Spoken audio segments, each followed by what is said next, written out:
అనేక ధ్యానం కొరకు జకర్యా గ్రంథము 8వ అధ్యాయము 3వ వాక్యమని చదవండి. యెహోవా సెలవిచ్చినదేమనగా, నేను సీయోను నొద్దకు మరలా వచ్చి యెరూషలేములో నివాసము చేతును, సత్యమును అనుసరించు పురమనియు సైన్యములకు అధిపతియగు యెహోవా పర్వతము పరిశుద్ధ పర్వతమనియు పేర్లు పెట్టబడును. ఇంగ్లీష్లో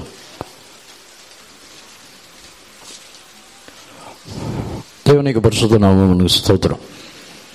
ఈ నెల దేవుడు మనకిచ్చిన వాగ్దానము. దేవునికి పరిశుద్ధ నామమునకు స్తోత్రం. ఆయన సీయోనుకి మరలా వచ్చి నివాసము చేయుదును.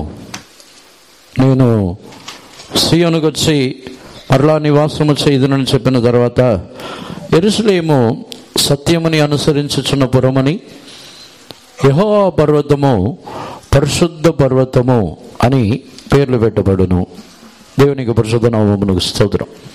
నిశ్చయముగా ఈరోజు మనం ధ్యానించబోతున్న కార్యము, దేవుని యొక్క నివాసము ఏ స్థలములో ఉంటుందో ఆ స్థలములో దేవుడు ఎటువంటి కార్యములని ఆయన చేయుదురో, దేవుని యొక్క నివాసము ఏ స్థలములో ఉన్నదో అక్కడ ఎటువంటి కార్యములు జరగబోతున్నదో వాటిని గురించే ఈరోజు మనము ధ్యానించబోతున్నాం. దేవునికి పరిశుద్ధ నామమునకు స్తోత్రం. మరొకసారి కూడా 3వ వాక్యముని చదవండి. యెహోవా సెలవిచ్చినదేమనగా, నేను సీయోను నొద్దకు మరలా వచ్చి యెరూషలేములో నివాసము చేతును, సత్యమును అనుసరించు పురమనియు సైన్యములకు అధిపతియగు యెహోవా పర్వతము పరిశుద్ధ పర్వతమనియు పేర్లు పెట్టబడును. Thus saith the Lord, I am returned unto Zion, and will dwell in the midst of Jerusalem, and Jerusalem shall be called a city of truth, and the mountain of the Lord of hosts, the holy mountain. దేవునికి పరిశుద్ధ నామమునకు స్తోత్రం. దేవుడు మరలా నేను తిరిగి వచ్చి సీయోనులో నివాసము చేయుదునని చెప్పుచున్నారు. అంటే దాన్ని బట్టి చూసినట్లయితే వారు అంతకుముందు దేవుడు నివాసము వారి యొక్క జీవితంలో కనబడి ఉన్నది. మధ్యలో దేవుని యొక్క నివాసం అనేదే లేకుండా వారి యొక్క జీవితంలో పోయి ఉన్నది. దేవుడు వారి మధ్యలో నివసించుచున్న దేవుడుగా లేరు. దేవునికి పరిశుద్ధ నామమునకు స్తోత్రం. ఎందుకంటే వారి మధ్యలో దేవుని యొక్క నివాసమునకు చోటు ఇవ్వకుండా వారు వేరే అన్యజనులకును, వారి విగ్రహములకును, వేరే అన్యజనుల యొక్క పద్ధతులు వాటికి వారు చోటు ఇవ్వటం ద్వారా దేవుడు వారి మధ్యలో నివాసము చేయకుండా తొలగిపోయి ఉన్నారు. దేవునికి పరిశుద్ధ నామమునకు స్తోత్రం. మరొక విధముగా చెప్పాలంటే దేవునికి నివాసము చేయుటకు వారు చోటు ఇవ్వకుండా పోయి ఉన్నారు. దేవునికి పరిశుద్ధ నామమునకు స్తోత్రం. యేసు ప్రభు కూడా కృత నిబంధన కాలంలో నక్కలకు పొరియలను, ఆకాశ పక్షులకు గూడులను గలదు గాని మనుష్య కుమారుడికో తలవాల్చుటకు చోటు లేదు అని చెప్పి ఉన్నారు. దేవునికి పరిశుద్ధ నామమునకు స్తోత్రం. యేసు ప్రభుకు కూడా నివాసముని ఇవ్వకుండా, ఆయన తలవాల్చుటకు కూడా చోటు లేకుండా వారు చేసి ఆయనని తరిమివేసి ఉన్నారు. దేవునికి పరిశుద్ధ నామమునకు స్తోత్రం. వారు దేవుని యొక్క శక్తిని, వారి యొక్క పరిస్థితిని చూసినట్లయితే ఆ గ్రామస్తుల యొక్క పరిస్థితి, దయ్యములతో పట్టి ఉన్న మనుషుని ఆ గ్రామంలో ఉండనిస్తున్నారు కానీ విడిపించిన యేసు ప్రభుని ఆ పట్టణంలో ఉండనివ్వటం లేదు. దేవునికి పరిశుద్ధ నామమునకు స్తోత్రం. ఆ వాక్యంని చదవండి.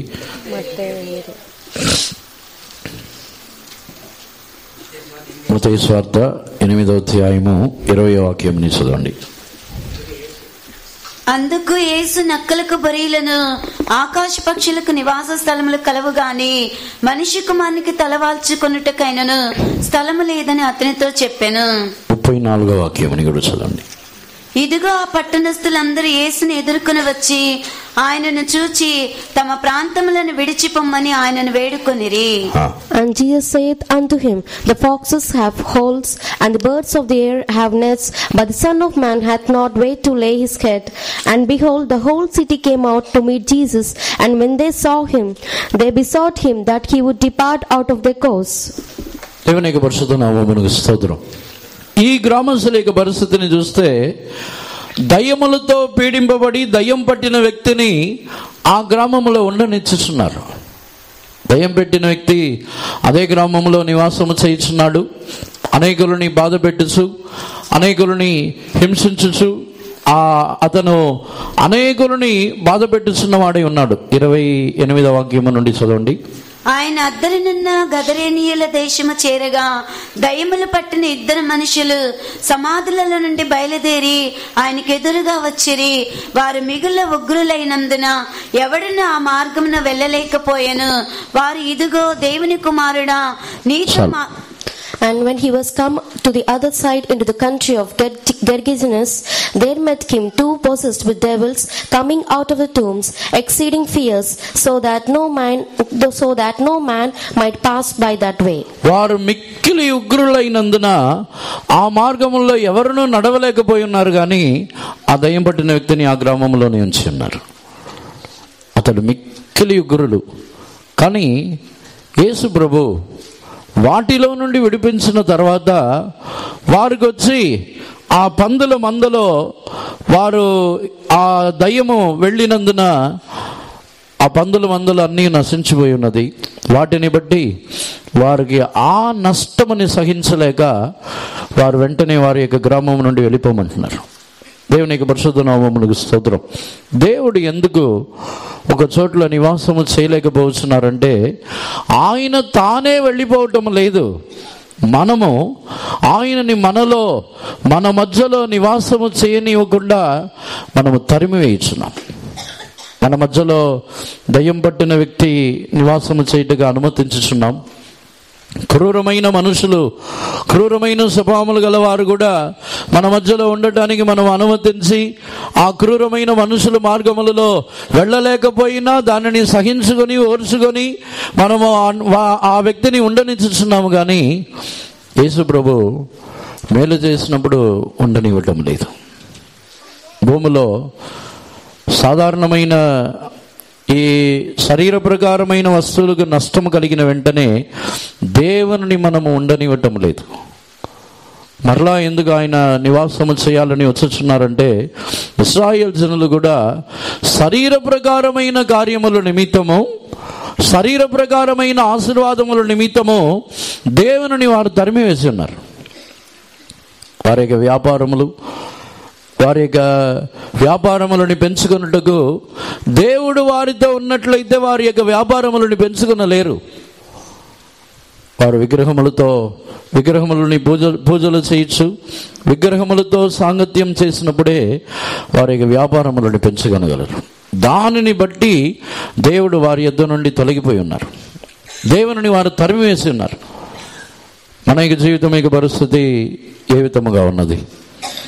మనము దుష్ట స్వభావములని మనలో నుండి తీసివేయుచున్న యేసు ప్రభుని ఉండనిచ్చుచున్నామా? మన యొక్క జీవితంలో దుష్ట స్వభావములని గురించి దేవుడు మనకు బయలుపరిచి దుష్ట స్వభావములని తొలగించాలని ప్రయాసపడుతున్నప్పుడు వారిని ఉండనిస్తామా? హేరోదు యొక్క ఆత్మ కూడా యేసు ప్రభు ఆయన దయ్యములని వెళ్ళగొట్టుచున్నప్పుడు హేరోదు వెళ్ళి చెప్పుచున్నాడు, నిన్ను చంపాలని చూస్తున్నారు కాబట్టి నువ్వు ఈ ప్రాంతం నుంచి వెళ్ళిపో అంటున్నాడు. యేసుప్రభు వచ్చి నేడు, రేపు, ఎల్లుండి కూడా ఇక్కడే ఉండి దయ్యములని వెళ్ళగొట్టి వెళ్తానంటున్నారు. దేవునికి పరిశుద్ధ నామమునకు స్తోత్రం. మన యొక్క జీవితంలో ఎప్పుడైతే దుష్ట స్వభావంలో నుండి తొలగించుచున్న ఒక క్రియ జరుగుతుందో అక్కడ దేవునికి మనము చోటు ఇవ్వకుండా పోవచ్చున్నాం. దుష్ట స్వభావంలో నుండి తొలగించుచున్నప్పుడు, దయ్యములు పట్టిన అనుభవంలో నుండి తొలగించినప్పుడు కొన్ని శరీర ప్రకారమైన నష్టములు కలగవచ్చు, శరీర సంబంధమైన కార్యముల్లో నష్టములు కలగవచ్చు. కానీ వారు శరీర సంబంధమైన నష్టములని చూసి వారు యేసు ప్రభుని ఆ చోట్ల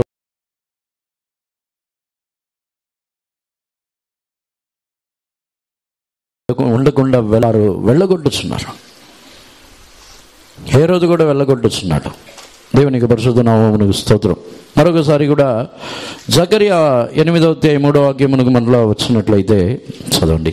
యెహోవా సెలవిచ్చినదేమనగా, నేను సీయోను నొద్దకు మరలా వచ్చి యెరూషలేములో నివాసము చేతును, సత్యమును అనుసరించు పురమనియు సైన్యములకు అధిపతియగు యెహోవా పర్వతము పరిశుద్ధ పర్వతమనియు పేర్లు పెట్టబడును.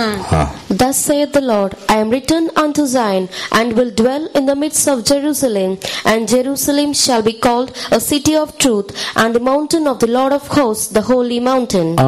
యేసు ప్రభు దేవుడు ఎందుకు నేను మరలా సియోనుకు వచ్చి నివాసము చేయుదును అని ఎందుకు చెబుతున్నారంటే, వారు దేవుణ్ణి తరిమివేసినను వారి యొక్క పరిస్థితి వచ్చి మిక్కిలి దౌర్భాగ్యముగా ఉన్నందున దేవుడు తానే సియోనుని గురించి యెరూషలేముని గురించిన ఒక వైరాగ్యముతో తానే నివాసము చేయుటకు వచ్చుచున్నారు. 2వ వాక్యముని కూడా చదవండి.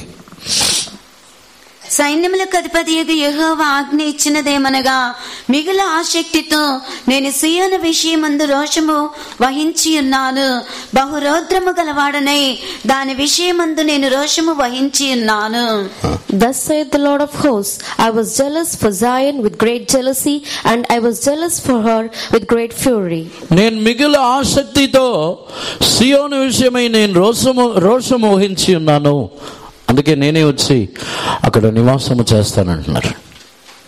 ఇప్పుడు మన యొక్క పరిస్థితి ఏ విధముగా ఉందంటే, ఈ సియోనులో ఉన్న జనులు మరలా దేవుడు తమలో మరలా సియోనులో నివాసము చేయుటకు వారు పిలవట్లేదు. వారు దేవుణ్ణి పిలిచి మరలా మమ్మాలో నివాసము చేయండి అని పిలవట్లేదు. దేవుడే తన యొక్క వైరాగ్యముని బట్టి, దేవుడే తన యొక్క రోషముని బట్టి వారి మధ్యలో నేను నివాసము చేయాలి, మార్చబడాలనే ఉద్దేశంతో ఉన్నారు.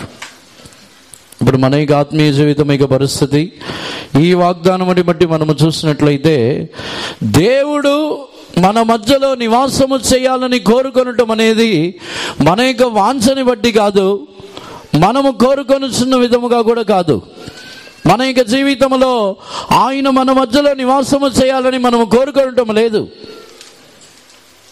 మనకు కావాల్సినది ఆశీర్వాదములు, మనకు కావాల్సినది శరీర ప్రకారమైన వస్తువులో ధనమో ఏది నష్టము కలగకూడదు, దానిని మనం కోరుకుంటున్నాం. ఒకవేళ అటువంటి కార్యములు ఏమైనా నష్టము కలిగినట్లయితే ఆయనని మనం ఉండనివ్వము. మన జీవితంలో ఇప్పుడు దేవుని యొక్క నివాసము మన మధ్యలో లేకుండానే పోయి ఉన్నది. అందుకే నేను తిరిగి వచ్చి అక్కడ నివాసము చేస్తాను. అది మన యొక్క వాంఛని బట్టి కూడా కాదు, ఆయనే రోషము కలిగి నా జనులు నశించిపోతున్నారు, నా జనులు దేవుని నివాసము లేకుండా పాడైపోతున్నారని ఆయనే రోషము కలిగి ఆయన వారి మధ్యలో నివాసము చేయాలని కోరుచున్నారు. దేవునికి పరిశుద్ధ నామమునకు స్తోత్రం.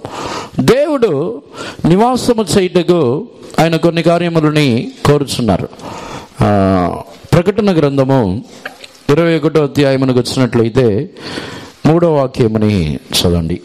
అప్పుడు ఇదిగో దేవుని నివాసము మనుషులతో కూడా ఉన్నది, ఆయన వారితో కాపురముండును, వారు ఆయన ప్రజలే యుందురు, దేవుడు తానే వారి దేవుడై ఉండి వారికి తోడై ఉండును. And I heard a great voice out of heaven saying, Behold, the tabernacle of God is with men, and he will dwell with them, and they shall be his people, and God himself shall be with them and be their God. దేవునికి పరిశుద్ధ నామమునకు స్తోత్రం. దేవుడు ఇక్కడ జనుల మధ్యలో నివాసము చేయుటకు ఆయన ఈ వాక్యములను బట్టి ధ్యానించి చూసినట్లయితే ఆయన చేసిన క్రియ, మొదటి ఆకాశము మొదటి భూమి వీటన్నిటిని తొలగించుచున్నారు. ముందు మొదటి వాక్యము నుండి చదవండి. అంతటా నేను క్రొత్త ఆకాశమును క్రొత్త భూమిని చూచితిని, మొదటి ఆకాశమును మొదటి భూమి గతించిపోయెను, సముద్రమును ఇకను లేదు. మరియు నేను నూతనమైన యెరూషలేము, And I saw a new heaven and a new earth, for the first heaven and the first earth were passed away, and there was no more sea. దేవునికి పరిశుద్ధ నామమునకు స్తోత్రం. దేవుడు జనుల మధ్యలో ఆయన నివాసము చేయవలనని కోరినందున ఇప్పుడు ఆయన చేస్తున్న కార్యం ఏమిటంటే, పాత భూమి పాత ఆకాశములు, పాత సముద్రం అంతటిని తీసివేసి ఇప్పుడు దేవుడు వారి మధ్యలో నివాసం చేయుటకు ఒక క్రొత్త పట్టణముని ఆయన సృష్టించుతున్నారు. దేవునికి పరిశుద్ధ నామమునకు స్తోత్రం. పాతవి ఉన్నట్లయితే దేవుడు ఆ స్థలంలో నివాసము చేయుటకు రావట్లేదు.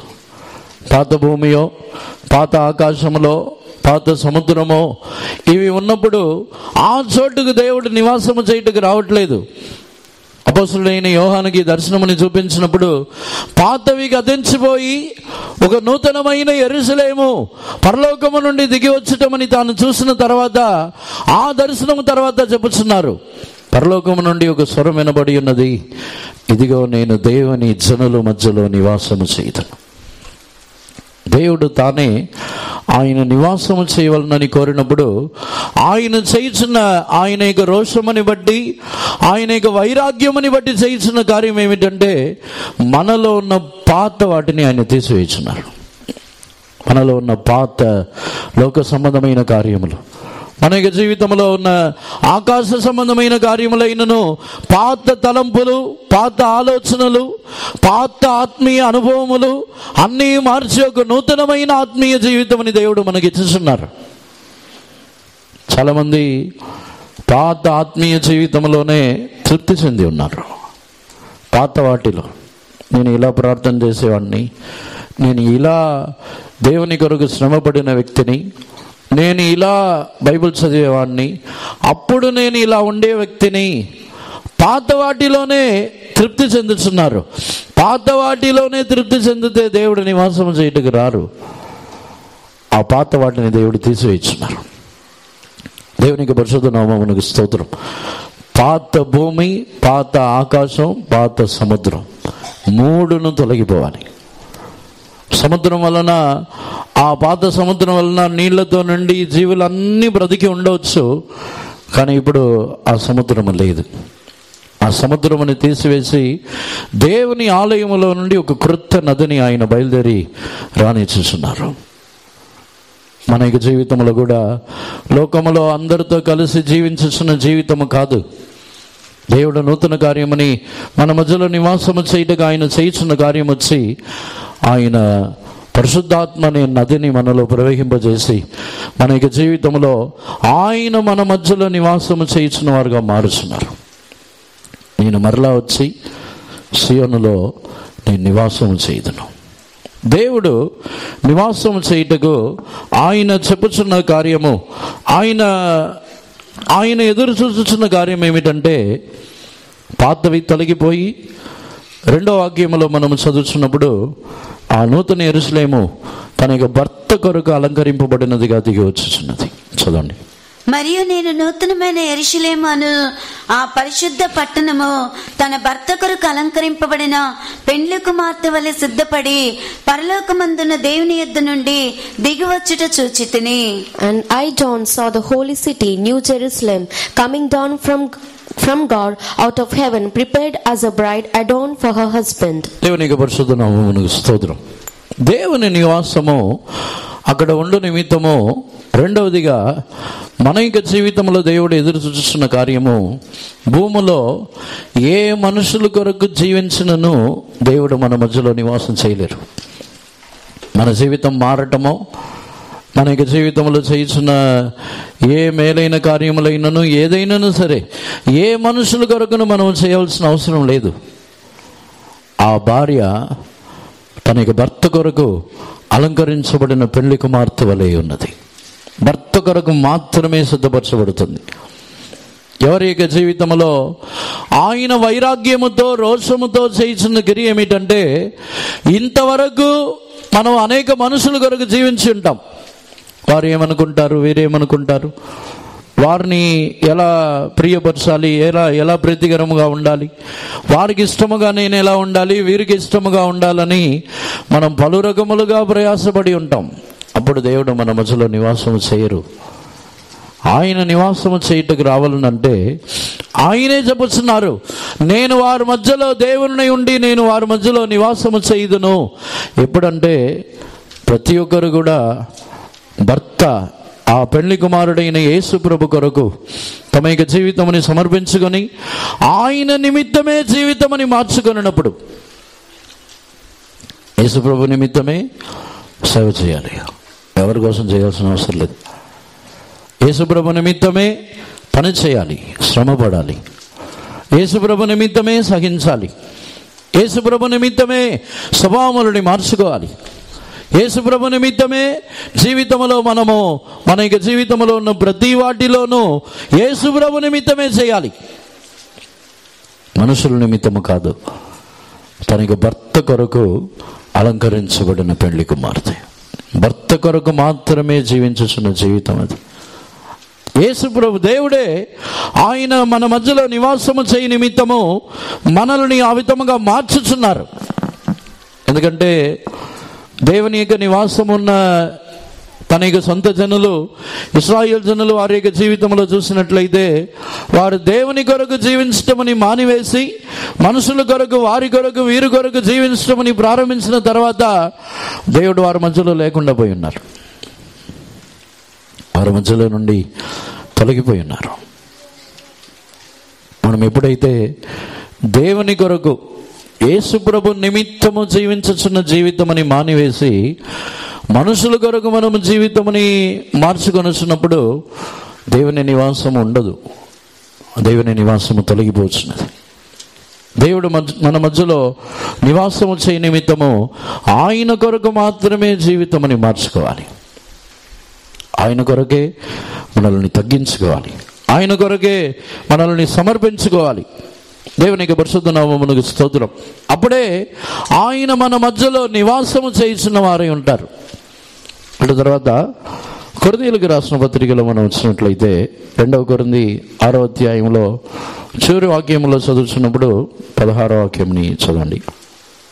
నేను వారిలో నివసించి సంచరింతును, నేను వారి దేవుడినై యుందును, వారు నాకు ప్రజలై యుందురు. కావున మీరు వారి మధ్య నుండి బయలువెడలి ప్రత్యేకముగా ఉండుడి, అపవిత్రమైన దానిని ముట్టుకుడని ప్రభు చెప్పుచున్నాడు. And what agreement hath the temple of God with idols? For ye are the temple of the living God, as God hath said, I will dwell in them and walk in them, and I will be their God, and they shall be my people. Wherefore come out from among them, and be separate, saith the Lord, and touch not the unclean thing, and I will receive you, and will be a father unto you, and ye shall be my sons and daughters, saith the Lord Almighty. దేవునికి పరిశుద్ధ నామమునకు స్తోత్రం. నేను వారు దేవుని యందును, వారి మధ్యలో నేను నివాసము చేయుదును అంటున్నారు. దేవునికి పరిశుద్ధ నామమునకు స్తోత్రం. దేవుడు మన మధ్యలో నివాసము చేయుటకు ఆయన రావాలని కోరుచున్నారు. దేవుడు మన మధ్యలో నివాసము చేయుటకు ఈ వాక్యములను బట్టి మనము ధ్యానిస్తే ఆయన మనలో చేసిన క్రియ ఏమిటంటే వారు దేవుని ఆలయమని పాడు చేసి ఉన్నారు. ఇశ్రాయేలు జనులు వచ్చి దేవుని ఆలయమునే పూర్తిగా పాడు చేసి దానిని అగ్నితో కాల్చివేసి పడద్రోయబడి దేవుని యొక్క నివాసమే లేకుండా చేసి ఉన్నారు. దేవుని మహిమ ఇశ్రాయేలు జనుల్లో నుండి తొలగిపోయింది. అందునిమిత్తము దేవుడు ఆయన వైరాగ్యముతో రోషముతో చేసిన కార్యం ఏమిటంటే మనల్ని దేవుని ఆలయముగా ఆయన మార్చుస్తున్నారు. అందుకే మీరు దేవుని ఆలయమై ఉన్నారని చెబుతున్నారు. మరొకసారి కూడా ఆ వాక్యం చదవండి. నేను వారిలో నివసించి సంచరింతును, నేను వారి దేవుడినై యుందును, వారు నా ప్రజలై యుందురు. కావున మీరు వారి మధ్య నుండి బయలువెడలి ప్రత్యేకముగా ఉండుడి, అపవిత్రమైన దానిని ముట్టుకుడని ప్రభు చెప్పుచున్నాడు. And what agreement? 16వ వాక్యం 15వ వాక్యం నుండి చదవండి. దేవుని ఆలయమునకు విగ్రహములతో ఏమి పొందిక, మనము జీవము గల దేవుని ఆలయమై ఉన్నాము, అందుకు దేవుడు ఇలాగ సెలవిచ్చుచున్నాడు. And what agreement hath the temple of God with idols? For ye are the temple of the living God. మీరు జీవము గల దేవుని ఆలయమై ఉన్నారు. దేవుడు తన యొక్క వైరాగ్యముతో ఆయన రోషముతో చేయించిన ఒక కార్యం ఏమిటంటే భూ సంబంధమైన ఆలయములని ఆయన నివాసం చేయటమని మానివేసి మనల్నే దేవుని ఆలయంగా మార్చి ఆయన నివాసము చేయించున్నారు. దేవునికి పరిశుద్ధ నామమునకు స్తోత్రం. సండే స్కూల్ టీచర్స్ ఎవరన్నా ఒకళ్ళు వెళ్ళి కింద పైన ఉన్న వాళ్ళందరినీ రమ్మని చెప్పండి. ఈ యవనస్తులు కింద పైన అంతా ఉంటున్నారు, ఎవరు చూడట్లేదు. దేవునికి పరిశుద్ధ నామమునకు స్తోత్రం. దేవుని ఆలయముగానే ఆయన మనల్ని మార్చుతున్నారు. మనల్ని దేవుని నివాసముగా, దేవుని యొక్క ఆయన నేను వచ్చి మరలా మీ మధ్యలో నివాసము చేయదని అంటున్నారు. అప్పుడు వచ్చి ఆలయం లేదు, ఆలయం పగలగొట్టబడి ఉన్నది, పరద్రోసి ఉన్నారు, అగ్నితో కాల్చేయబడింది. కానీ మరలా నేను వచ్చి నివాసము చేస్తానంటున్నారు. ఆలయం వచ్చి మనల్ని ఆయన ఆలయముగా మార్చుతున్నారు. మనల్ని ఆ వైరాగ్యముతోనే పరిశుద్ధాత్మీక అభిషేకముని మనకిచ్చి మనలో నివాసము చేయుచున్న విధముగా మార్చుచున్నారు. దేవునికి పరిశుద్ధ నామమునకు స్తోత్రం.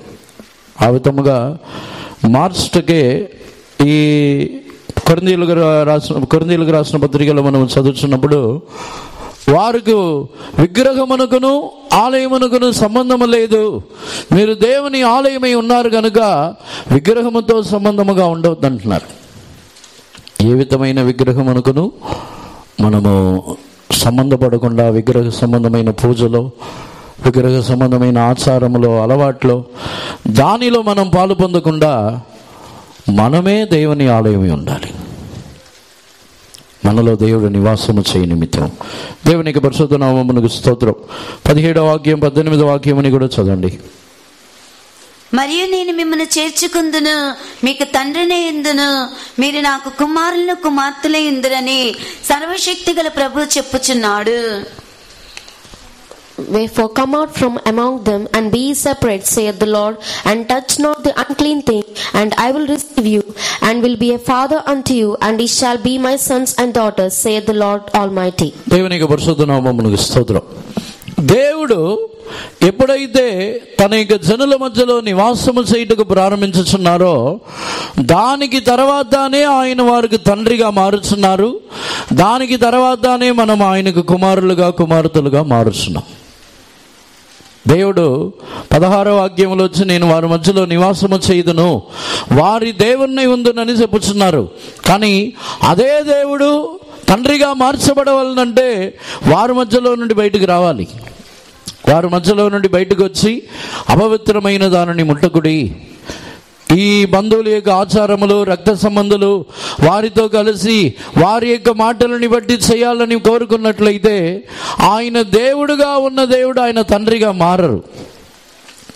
మా తల్లిదండ్రులు ఇలా చెప్తున్నారు, మా ఇంట్లో వాళ్ళు ఒప్పుకోవట్లేదు, మా తల్లిదండ్రులు ఈ ఆచారముని బట్టే చేయాలని అనుకుంటున్నారంటే వారే తల్లిదండ్రులుగా ఉంటారు, కానీ దేవుడు తండ్రిగా మారరు. దేవుడు మన మధ్యలో నివాసము చేయించినప్పుడు ఆయన మన మధ్యలో నివాసము చేసిన తర్వాత ఆయన నివాసము చేయించిన దినములలో కొనసాగుతూ ఆయనే మనకు తండ్రిగా మారుచున్నారు. నేను వారికి తండ్రినై ఉందును, వారు నాకు కుమారులై కుమార్తెలై ఉందురు. లేకపోతే మనం చెప్పుకోవటమే ఆయన నా దేవుడు, నేను ఆరాధించుచున్న దేవుడు యేసు ప్రభు, నేను ఆరాధించుచున్నది ఒక సర్వశక్తి గల దేవుని ఆరాధించుచున్నానని మనం చెప్పుకోవచ్చు. కానీ దేవుడు మనల్ని చూసి చెప్పరు వీరి దేవుణ్ణి నేనని. మనం చెప్తాం నా దేవుడు యేసు ప్రభువే, కానీ దేవుడు మనల్ని చూసి చెప్పగలరా? దేవుడు మనల్ని చూసి ధైర్యముగా వారి దేవుణ్ణి నేనే అని చెప్పగలిగిన ఒక అనుభవం ఉంటుందా? ఇదే జకర్యాలో దేవుడు ఈ మాటని చెప్పుచున్నారు, నేను వారి దేవుణ్ణి ఉందును అంటున్నారు. 8వ అధ్యాయంలోనే 8వ వాక్యముని చదవండి. యెరూషలేములో నివసించుటకై వారిని తోడుకొని వచ్చేదను, వారు నా జనులై ఇందురు, నేను వారికి దేవుడనై ఇందును. And I will bring them, and they shall dwell in the midst of Jerusalem, and they shall be my people, and I will be their God. నేను వారి దేవుణ్ణి ఉందును. నా దేవుడు ఈయన, నా దేవుడు యేసు ప్రభు, నా యొక్క దేవుడు యెహోవా దేవుడు అని మనం చెప్పుకుంటున్నాం. మనల్ని చూసి దేవుడు ధైర్యంగా చెప్పగలరా? నేను వీరి దేవుణ్ణి ఉంటాను, నేనే వీరి దేవుణ్ణి ఉంటానంటున్నారు. వేరే దేవుణ్ణి నేను అనుమతించను, వీరికి దేవుణ్ణి నేనే అంటున్నారు. ధైర్యంగా చెప్పగలరా?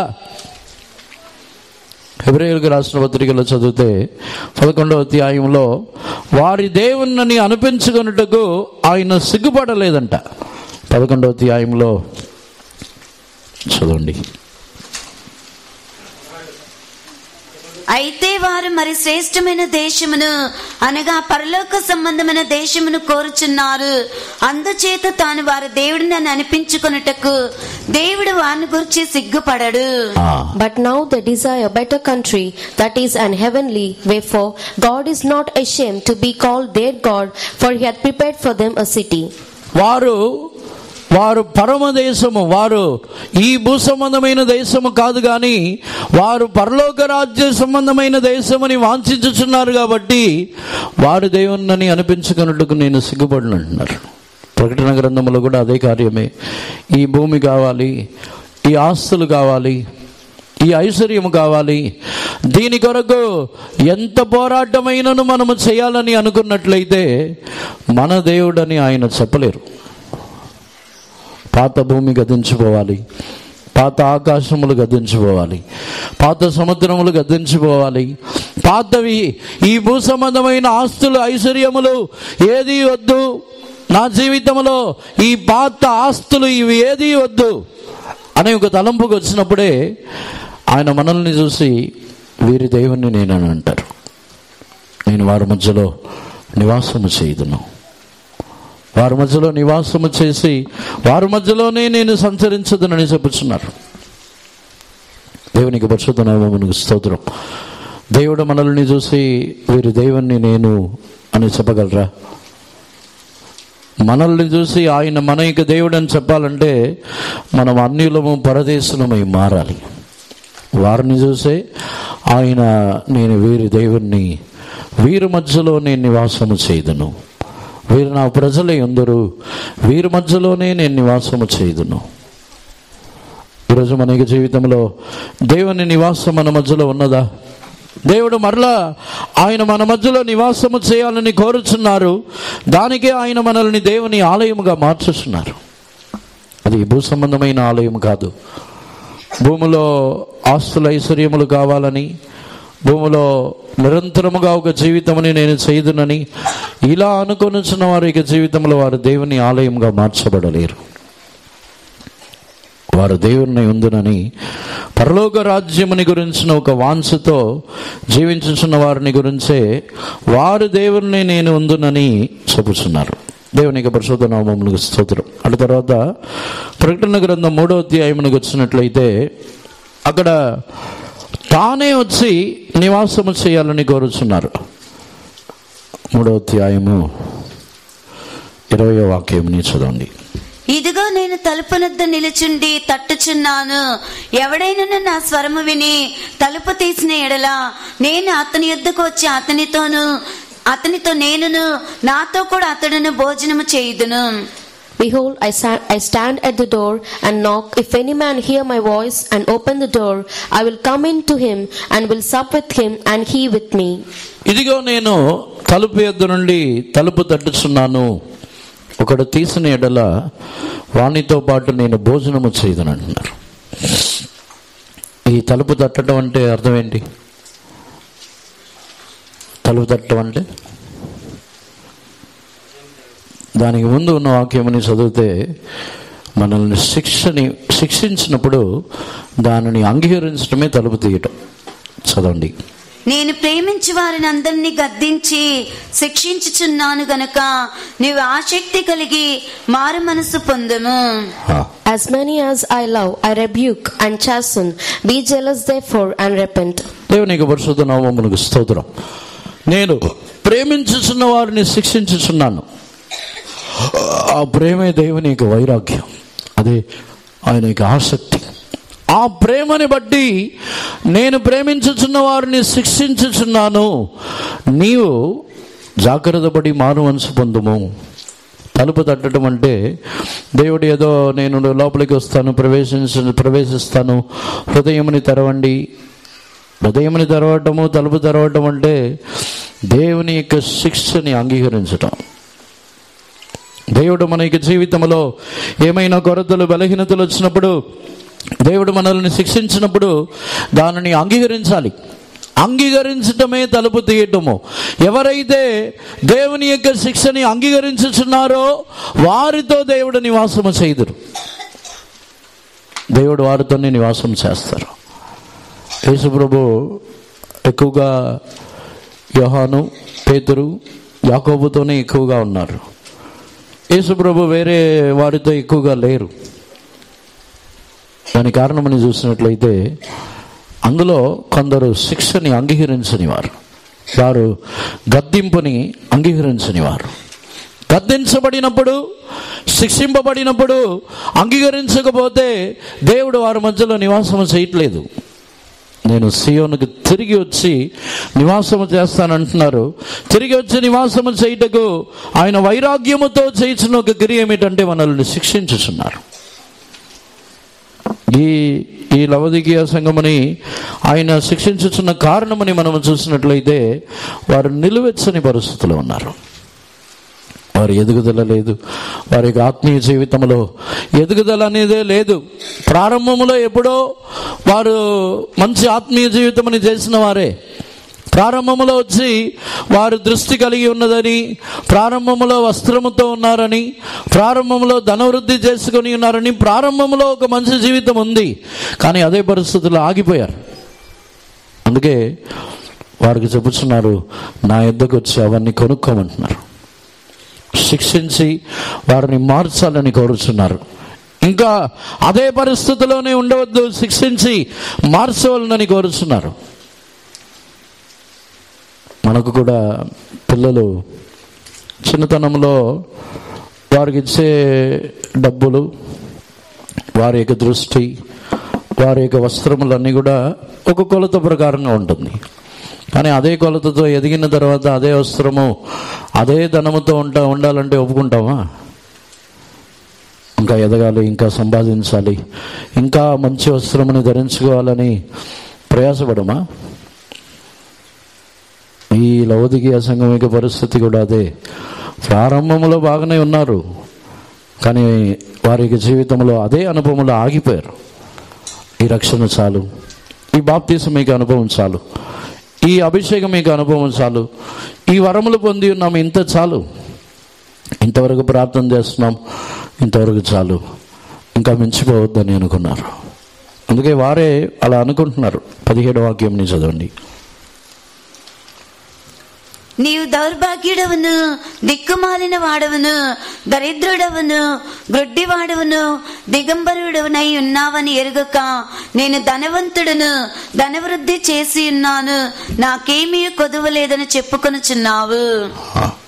Because thou sayest, I am rich and increased with goods, and have need of nothing, and knowest not that thou art wretched and miserable and poor and blind and naked.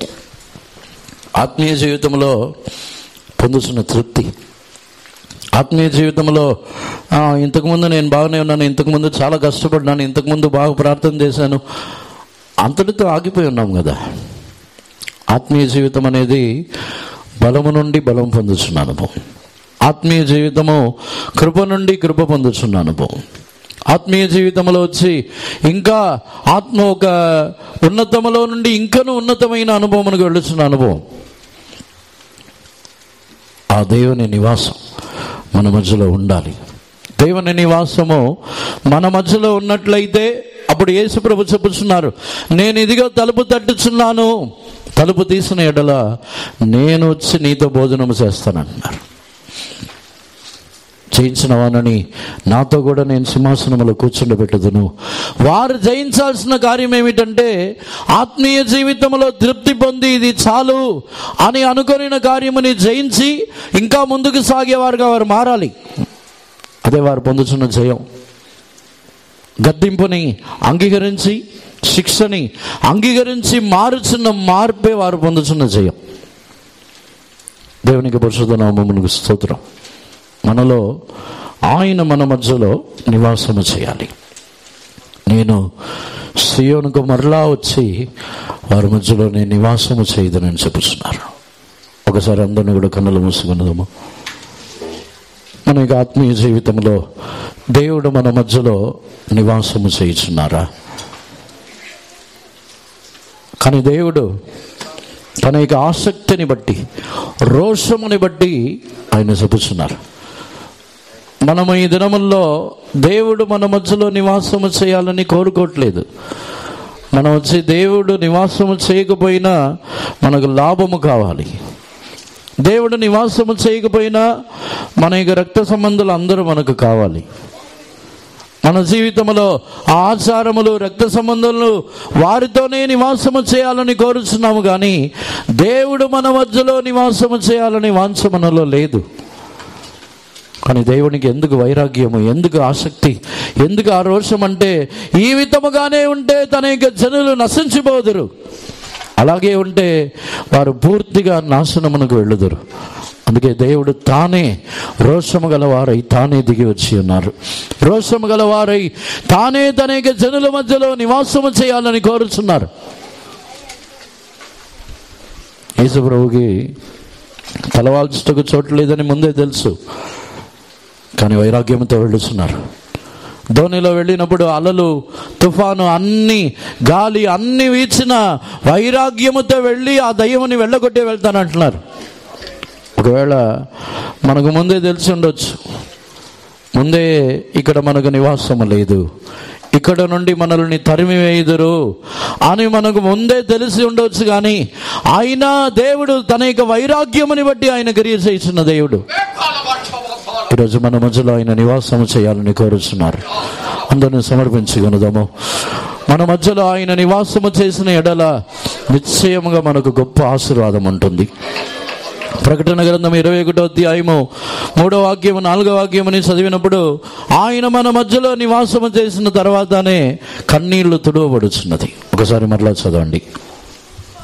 అప్పుడు ఇదిగో దేవుని నివాసము మనుషులతో కూడా ఉన్నది, ఆయన వారితో కాపురముండును, వారు ఆయన ప్రజలై ఉందురు, దేవుడే తానే వారి దేవుడై ఉండి వారికి తోడై ఉండును.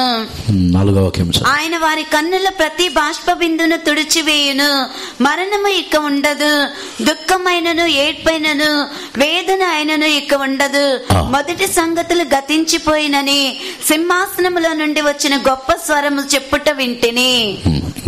And I heard a great voice out of heaven saying, Behold, the tabernacle of God is with men, and he will dwell with them, and they shall be his people, and God himself shall be with them and be their God, and God shall wipe away all tears from their eyes, and there shall be no more death, neither sorrow nor crying, neither shall there be any more pain, for the former things are passed away. దేవుడు మన మధ్యలో నివాసము చేస్తే ఆయన మన యొక్క కన్నీళ్ళన్నిటినీ తుడుచుచున్నారు. ఆయన మన మధ్యలో నివాసము చేసినప్పుడు మరణం, దుఃఖం ఉండదు, ఏడ్పు ఉండదు, వేదన ఉండదు. ఆయనే పాతవన్నిటిని తీసివేయుచున్నారు. ఈరోజు దేవుడు మన మధ్యలో నివాసము చేయనట్లుగా మనల్ని సమర్పించుకొనుదాము. దేవుడు మన మధ్యలో నివాసము చేస్తే చాలు. ఈరోజు మనము దుఃఖముతో తిరిగి వెళ్ళము, ఈరోజు మనము కన్నీళ్లతో తిరిగి వెళ్ళము, మరణ భయముతో తిరిగి వెళ్ళము. ఏ మరణమును మనల్ని ఏమీ చేయలేవు. దేవుని యొక్క నివాసం మన మధ్యలో నిశ్చయముగా ఆయన రోషముతో మన మధ్యలో ఉన్నారు.